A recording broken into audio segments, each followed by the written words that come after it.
ದುರ್ಗಾಷ್ಟಮಿ ದಿನ ಇವತ್ತು ನೈವೇದ್ಯಕ್ಕೆ ಅಂತ ಹೇಳಿ ಕೋಸಂಬರಿ ಪಾನಕ ಮಾಡಿದ್ದೆ. ಮನೆಯಲ್ಲಿ ಪೂಜೆ ಎಲ್ಲ ಮುಗಿಸಿ ಅಮ್ಮನ ಮನೆಗೆ ಹೋಗಿದ್ದೆ.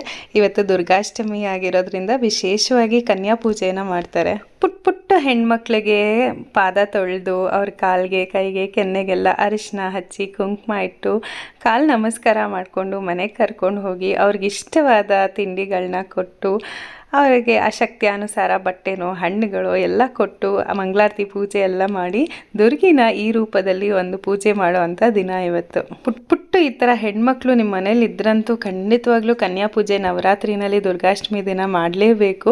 ಮನೆಗೆ ಎಲ್ಲರಿಗೂ ತುಂಬ ಒಳ್ಳೆಯದಾಗುತ್ತೆ. ಮತ್ತು ಈ ಥರ ಮಕ್ಕಳು ಸಿಗೋದು ತುಂಬ ಅಪರೂಪ. ಪ್ರತಿಯೊಬ್ಬರು ಮನೆಯಲ್ಲೂ ಈ ಥರ ಪುಟ್ಟ ಕನ್ಯೆಯರು ಇರೋದಿಲ್ಲ.